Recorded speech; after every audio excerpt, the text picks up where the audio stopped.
Alright, what's going on? This is just an update to the LS Swap Mustang. Here she sits in my little half-ass free tarp shed, so it leaks water because it was free. Let's pull back here.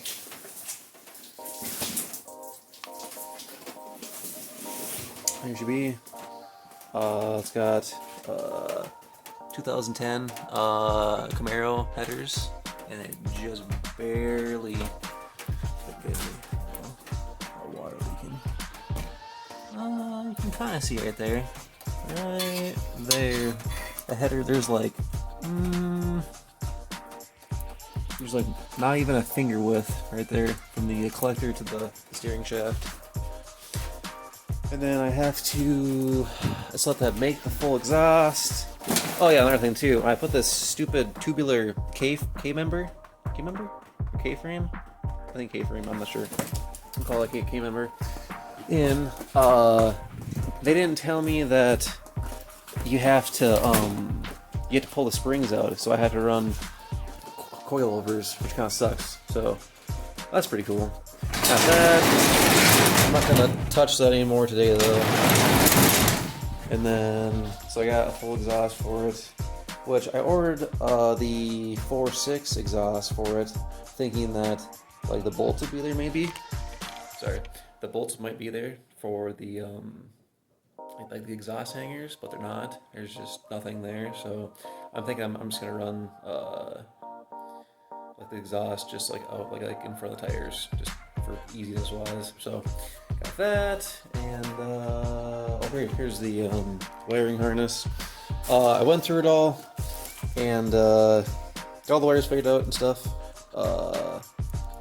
You know, just all the power wires and whatnot, and then I still have to do a couple things. They have a marked and whatnot for the gas pedal and stuff. And I am not going to do drive-by cable. I'm going to do drive-by wire just because I thought that that'd be the simplest. I do have I have my little wall here for that. I was trying to do it for under $2,000 said and done because I have a full parts truck and whatnot, but it's probably not gonna be under $2,000 just because the key member was like $350, which I only paid I think I paid $650 for the car. If I'm correct, I think I paid it was $650 for the Mustang, and then I paid $500 for that truck, which I've already sold the front clip off of it, and a couple of other things too. Yeah, I also broke the intake too on the motor I was pulling out of the truck because it did not want to come out, and I was being kind of forceful, and yeah, so I accidentally broke the map sensor off, so that was pretty cool. So I had to go buy to a junkyard and pull one. So yeah, I got that, and then I got some heat wrap here for the headers. Oh yeah, let's read this too. Sorry about my garage. It's not very clean. It's you know, I rent, and this is all I have for now. I'll buy a house next year, hopefully, but houses are really effing expensive right now. The market's really high for some reason. I'm not sure where you guys are, but I'm in Minnesota, and yeah, everything's like 50 to like 80 grand more for some reason just over the past 2 years. So yeah, so then I'm gonna run I think this is a 3, let's see, what's it called? Not a 3-bar, but like a 3. I'm sure you guys know what I'm talking about. But yeah, this is actually for a Honda. I have this, and I also have the fan on there too. Eventually, I'd like to run. I like to go turbo with it.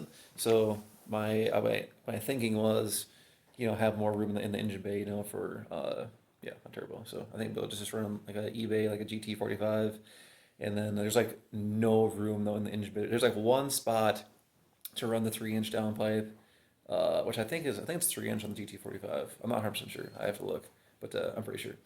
So I'm just gonna run the stock headers just flipped, and then cut off the flange and just run like a V-band, because when I pull it on, this one here, I kind of had to cut off. Like I said, I was pulling a truck motor. Never pulled a motor before ever on a truck. I only done like a million cars, and yeah, it was just, yeah, it sucked. It really sucked. I'm not a professional mechanic or anything, so just amateur. Got that. Okay, and then let's see here.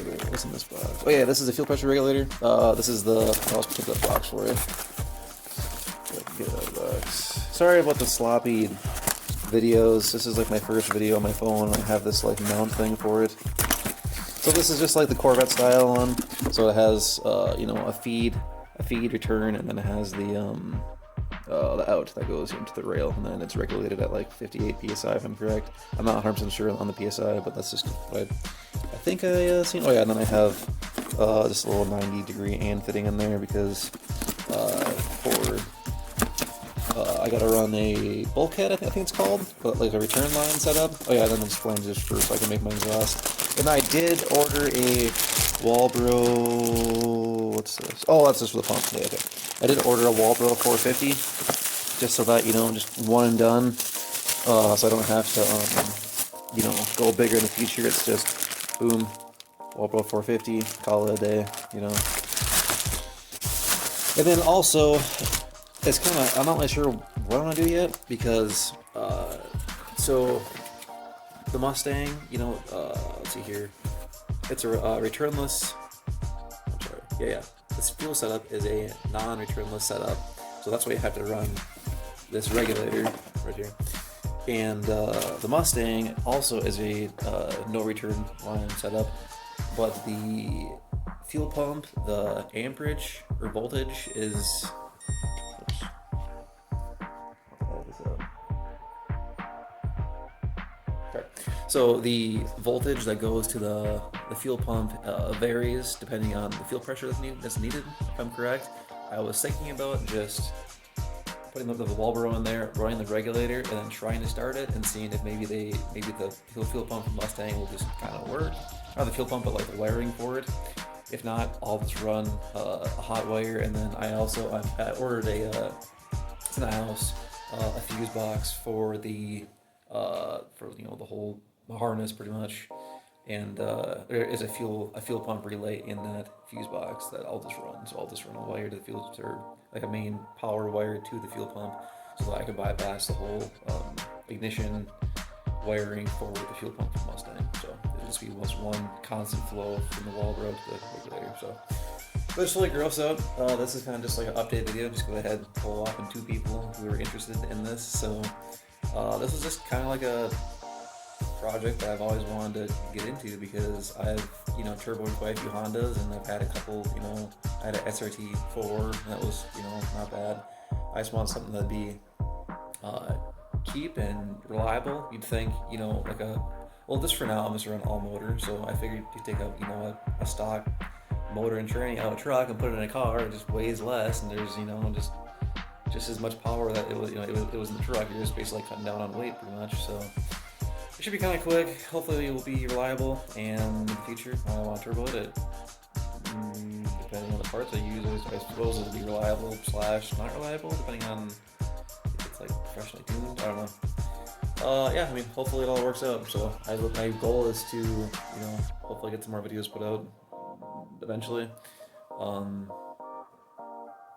Yeah, it's pretty gross out right now. I'll show you outside here. Turn my flashlight off. This is my outside. It's currently raining out, and we're supposed to get 5 to 10 inches of snow tomorrow after it cools off. So this is a big old sloppy mess. Got that, and then got my parts truck back there. Got the Tommy gate on it. But yeah, all right. Well, this will be it for the video. I don't think I have anything else to show you guys. So. Oh yeah, one more thing. I did get a tranny cooler too. Oh yeah, right here. It's nothing like fancy or anything. I just figured, you know, it'd probably be best if I ran one. So I actually ordered a bunch of parts. I was dropped like $1,000 on just random parts that I like. It's like where. Oh yeah, and this heater right here. Yeah, this thing here.